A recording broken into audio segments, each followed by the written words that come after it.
Soulish Podcast. My name is Whitney Apke, and I'm your host. On the Soulish Podcast, we're talking about our soul journey, and that can be our body, soul, spirit connection. That can be any modality or service or speciality in the spiritual world that can help us connect with ourselves and others. And I bring on special guests that are truth seekers, have amazing hearts, and come from all different varying beliefs or practices or traditions or research or modalities or services, practices. It's just really amazing to have such amazing people come onto this podcast and share their hearts, their journeys, as well as what they do and what they contribute to us.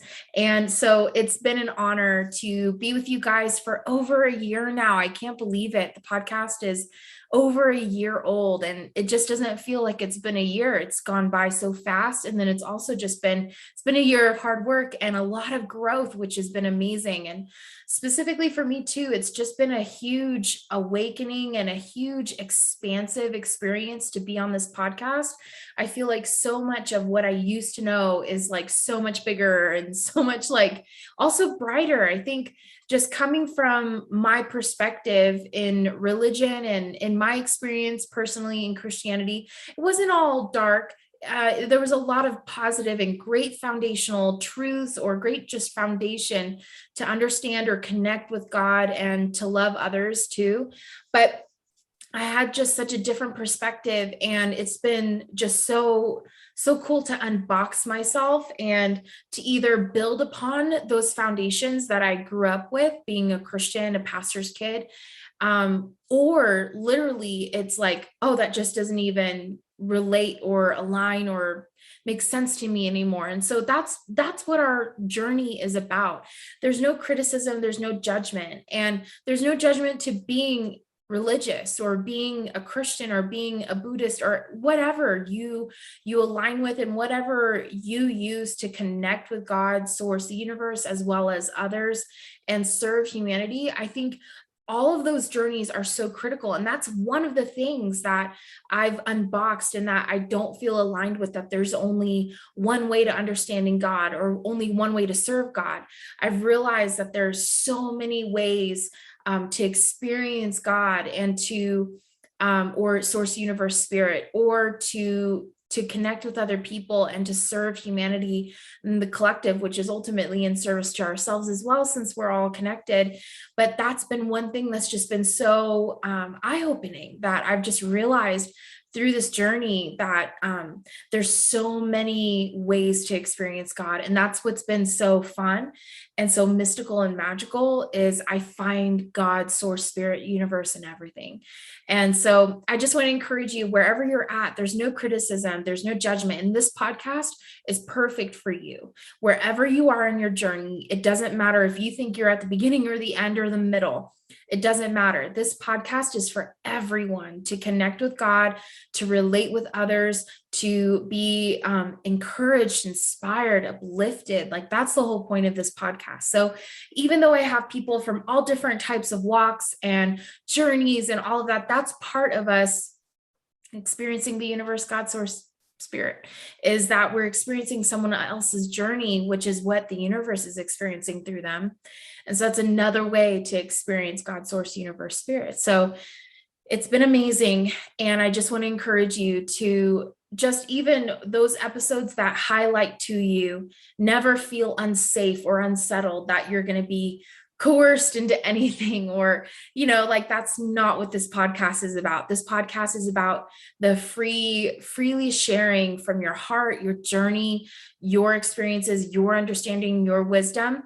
And part of the community aspect that I'm really excited is continuing to build is that conversation with each other, and bringing those thought-provoking questions up, and having conversation with each other in a respectful way from different perspectives and different views.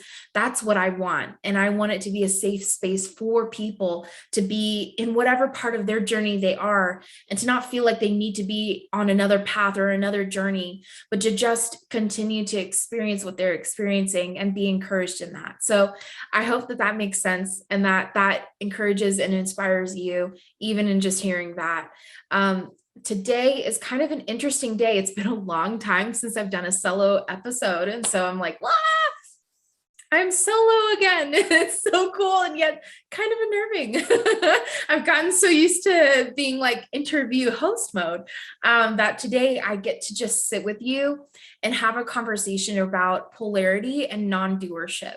And this has been something that I've been researching and kind of like tiptoeing in. I'm in no way an expert or anything like that. But I wanted to have this conversation because it's something also that's really relevant to us in the world. It doesn't matter where you are, polarization, non-doership, doership, all of that is happening and we're experiencing it, whether we know it or not. But I wanted to talk about the two, even though the two don't necessarily go together, I have been feeling and seeing how they kind of relate and mesh together or cross over or interact, if that makes sense. And I think it'll make more sense as we get into the conversation. But I want to start with this and the definition of polarization, because I think for anyone who's kind of new to spirituality or new to this concept of polarization, which I've been very new to it over the past couple months, I wanted to give a definition just so it's a little bit easier to grasp and understand and start this conversation with you. And that's the whole point of this conversation, is to start the conversation with y'all. So polarization, the definition roughly is when positive and negative move further from one another, which strengthens both in their individual polarities, like positive and negative. So depolarization, just to give you the opposite definition, is when the positive and negative move towards one another, which is weakening both. So by moving away, they're strengthening. By coming together, they're weakening both the positive and the negative. So that's kind of a rough definition. In polarization, what I've heard as I've been reading like the Law of One, A Course in Miracles, as I've been Googling and researching polarization and like what it looks like, is the easiest concept is the positive, which is the service to others path, and the negative, which is the service to self path. Now, in Christianity, in my background, I understood positive and negative to be like good versus evil, right? Righteousness versus sin. And so it was like these really stark contrasts between good and evil, positive, negative, righteousness, being a sinner. And so for me, it was a real like black and white, difference. And what's interesting is that in spirituality, it kind of takes away the guilt a bit and the shame from being like good, evil, righteousness, sin, into just positive, negative, service to others, service to self. And so then it kind of takes the shame away and the guilt, and you realize that both polarities are meant to be experienced.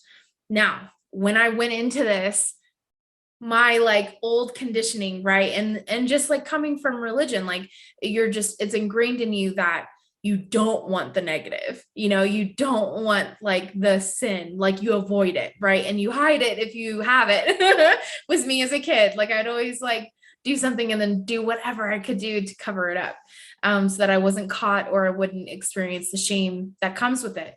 And I'd already be feeling so guilty, So I think that when you realize that both are meant to be experienced, then it really shakes you up, because you realize that the universe is, if it is true, right, that the universe is experiencing life through us, then therefore God, source, the universe, would be experiencing both negative and positive through us. And that we have a choice in this life of which kind of life do we want to live. Now, both are lived currently, right? We've experienced that, and both are necessary for the universe to experience. And I have that problem of like, but aren't we supposed to eradicate evil? Aren't we supposed to, basically conquer sin, right? Is what I always thought. Conquer sin within myself, conquer sin within the world, like take it down, is like how my concept was. And, we see it in movies all the time of like good versus evil, right? And we cheer on the person who is fighting the bad guy, and either winning the heart of the lady, or saving the city, from utter doom. And so we have that concept in our society and in our culture, that service to self path, technically the negative path, technically the evil path, it is how we see it, right? In our society and culture, is bad. And we need to hate those people, or we need to like cut them out, or stop them, right? Put them in jail, right? Like whatever the end goal is, it's basically to stop it. So how do we move away from a concept that is so ingrained in our society and our culture, when when we are trying to understand that there is no guilt or shame, that all are meant to be experienced. Every experience is meant to be experienced. However, then we come in, and this is where the whole non-doer doership, this is where for me this crosses over, is I've heard a lot of people say, I am not the doer, I didn't do that. Like, and they don't take responsibility for it, right? For their actions, for their words. And well, I'm just experiencing, the universe is just experiencing itself through me, so I'm not the doer. And so there's no like responsibility taken for their actions, their words, right? So it's like, for me, it's really hard to match these together and to marry the two. And so this is where I want y'all to start the conversation. What do y'all think about this? What do you think about polarization and us being, okay, and having no shame or no guilt around each experience, whether it's in service to self or in service to others? And I mean, yes, there is a positive and a negative, right? Because it's the way that you live your life. It's your viewpoint. So the law of one, talks about service to others as you see everyone and everything as a part of yourself. So you love everything and everyone as yourself. And so, yes, in a way, it feels kind of selfish, right? Where you're self-centered, but it's this unity consciousness that comes into the service to others path. So you're not dominating, you're not manipulating, you're not trying to, usurp or, pass someone up. You're all about the collective, and you're all about each other and coming together in that unity. Whereas service to self path, you see everyone from that perspective of that they are either like a projection or they're separate from you, right? There's, instead of that unity consciousness, there's that separate consciousness where there's division, there's separation, there's space between you and everything else. And so therefore everything is not an extension of you. It's a separation from you. They're not, they're not a part of you in that way. They're just a projection, or they're just something in the dream. Like if you have that concept from A Course in Miracles, I'm the dreamer of the dream, I'm living in a dream. If you take it from that example, then they're just characters in the dream. So they're very separate versus the unity consciousness. So then people can be used for your gain, right? It's kind of like in a video game where, you beat somebody up. Well, there's no repercussions for that, whether it's technically a team member, or it's somebody that you're getting rid of or getting out of your way so that you can move forward in the game, right? And so that's kind of the concept, is that everybody is usable, everybody is manipulatable, and everybody is there for your gain and your benefit. And so it's very dominating, it's very using people for your benefit, for your good, and for your power as well. And so very, very, very different, right? It's all about yourself and how you feel, and your domination or your power or your influence, right? So So there's different concepts, right? And I'm trying to give examples that doesn't make it one better than the other, but that you can see the difference. Like unity versus separateness is like a good way also of putting the service to others versus the service to self path.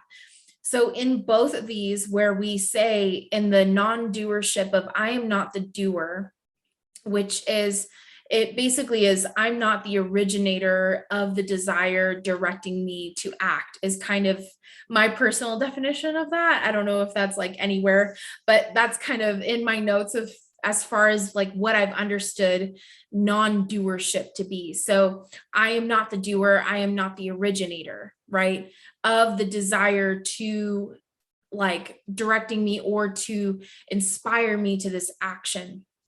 So where I see this kind of popping up is either in the service to others path, where I am not the doer, I am just living my dharma, my purpose, which has been given to me by God, source, the universe, spirit. And this is out of that, is what like basically causes me or pushes me forward into action.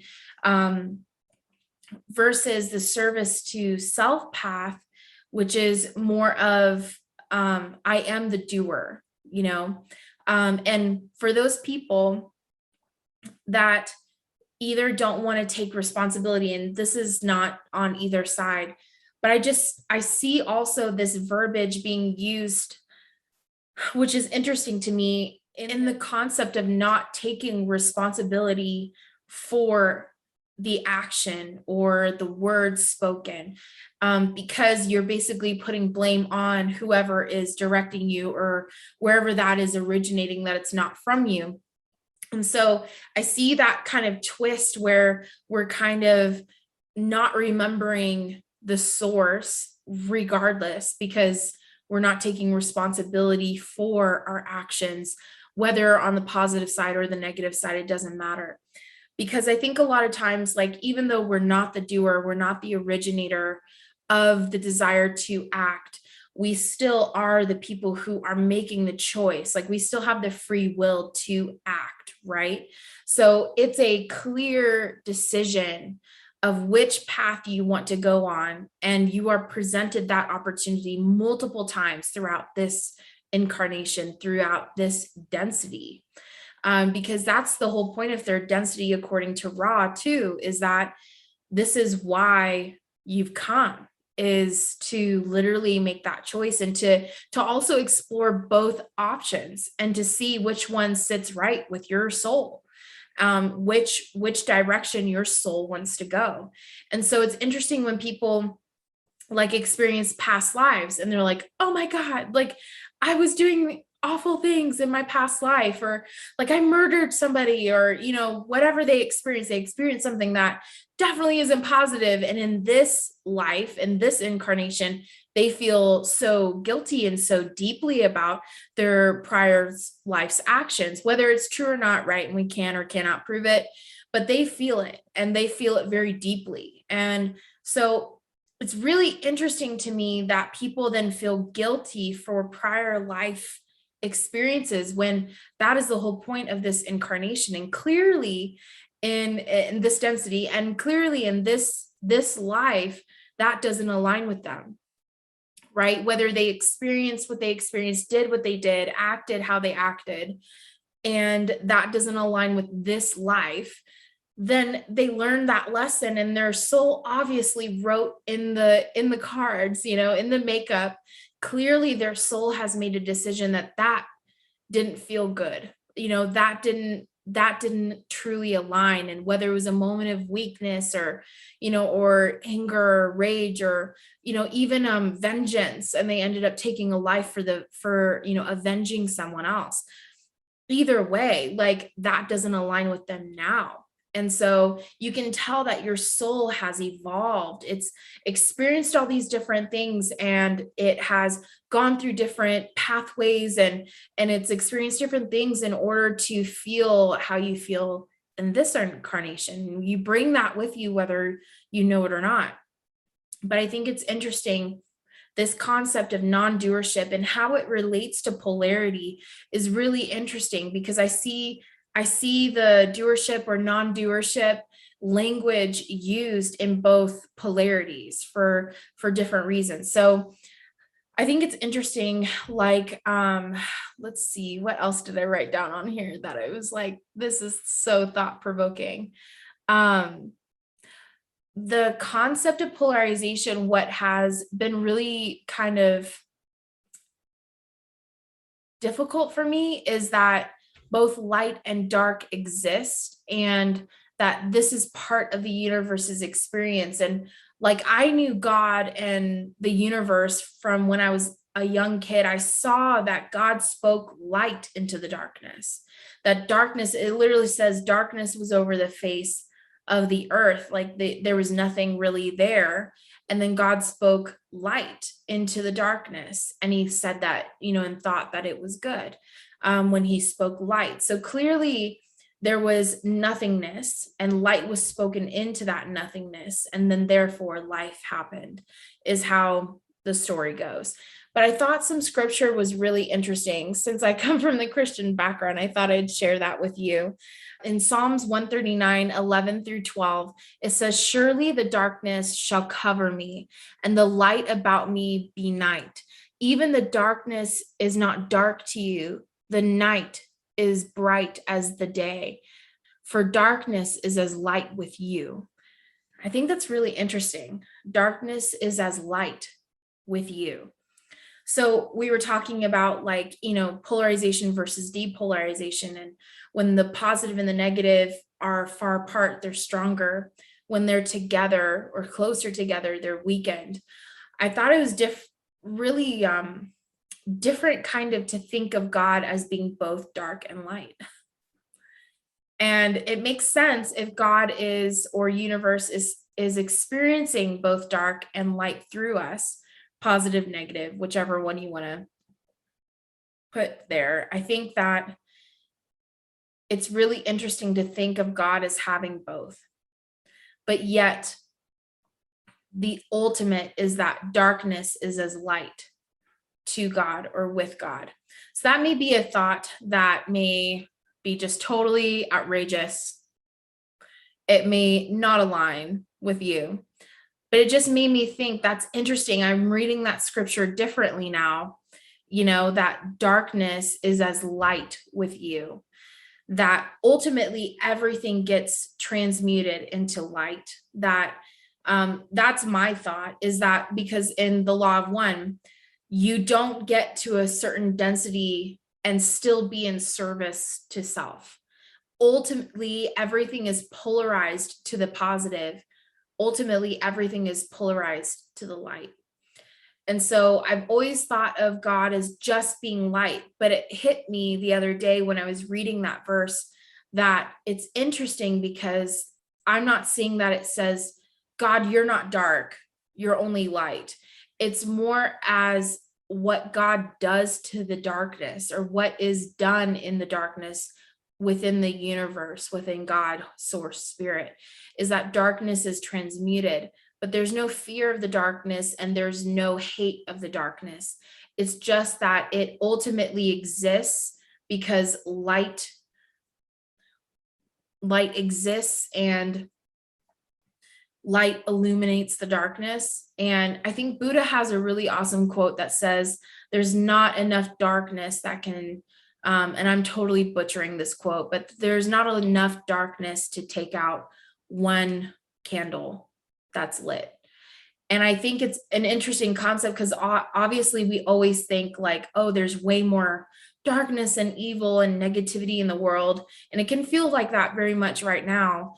But I think it's interesting to think of the concept of darkness as not being ever stronger or greater than the light, that the light is always greater than the darkness. The light, it could be one small little candle, little wick of light, but that still is never going to be overtaken by the darkness. So, and it's interesting again to think of the darkness as not necessarily being a bad thing to experience, but just being the opposite polarization, right? The opposite pathway to experience. And that, a lot of soul journeys have both. A lot of the guests that have come on have talked about the darkness that they've experienced in their life and the dark place that they were in. And that's what also helped them to launch forward into their current path and trajectory, now in this life, and why they serve others so fiercely and so wholeheartedly is because of what they've experienced, the darkness that they've experienced, the pain, the trauma, whatever it is, right, that they've experienced. So it's just an interesting thought, but where non-doership for me comes in is that I am not the doer. I'm not the originator of the desire that is causing me or directing me to act in a certain way. That is where I get a little hung up as far as taking responsibility for our actions and for our choices. I think non-doership isn't saying I didn't do that. That's not what non-doership is. Non-doership is just saying I'm not the originator. Like, this desire to do this didn't necessarily come from me, but I did have a choice whether or not to act or to speak right out of that. And I was sitting in my tub last night taking a bath, and I was thinking so heavily on this because it's kind of a big topic to take on, both of these two. But I just wanted to start the conversation with you guys. And I just felt the universe, source, God, spirit, whatever you align with. For me, it's usually God or spirit. And I just felt the little nudge of basically just encouraging me that it's not about necessarily what I feel the impulse to do. It's what I do in response to that impulse. Because I was even kind of getting corrected on a few things that I did this past week that weren't to the core authentically love or authentically out of a place of peace. Some of the things were out of a place of hurt, out of resentment for me, and also me putting up a wall of protection because I don't want to experience that again. And then some of the things were outside of peace, were more around anxiety or around, fear. And so it made me realize, like, God, like, you're right. Like, I made those choices or I did those things. And in the moment they felt right for me. But you're right. When I go down to the core of what is the desire that is causing me or directing me to act in that way, when I break it down, I realize it wasn't for my highest good and benefit. It wasn't for their highest good and benefit, or whatever. If there was a somebody there, it came from a place of lack of love and lack of peace. So I was being reminded, remember, and they weren't big actions. So whether they were or not, it doesn't really matter. But it comes down to this: when you're so open and honest and real with yourself and allowing God, source, the universe, spirit to speak to you, you'll be spoken to about even the things that seem inconsequential, or even the things that seem not really that significant or that big of a deal. And they are or aren't, depending on your perspective. But for me, I'm asking for the little things to be illuminated, because I want to be so finely tuned in that I lead and live from a place of love and peace only, that I do not act outside of love and peace.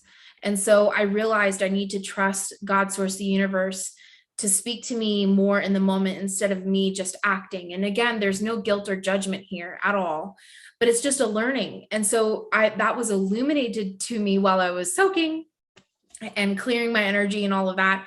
And that came to the surface, and it just reminded me of what I wanted to talk with you all about today, that non-doership is not saying that you didn't act, you didn't do that action, that just was something flowing through you and that you were experiencing and the universe is experiencing, and so you take no responsibility.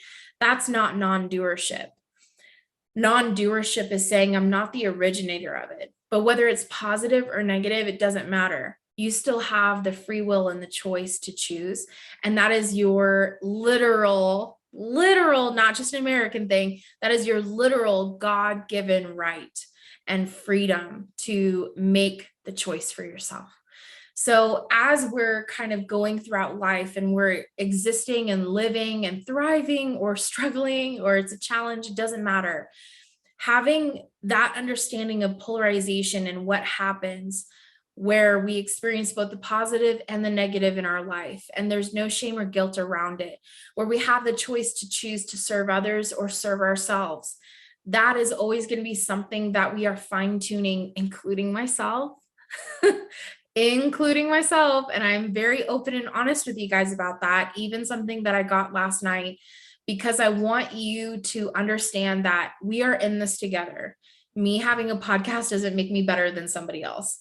I'm human first and foremost, and I'm also spirit, of course, and I have a soul, but I'm experiencing this and I'm on this same journey with you. And so I just wanted to encourage you guys to dig deeper into polarities and this concept of non-doership and doership, and just see where that sits in you and where your thoughts are taking you on that too, like how you process things.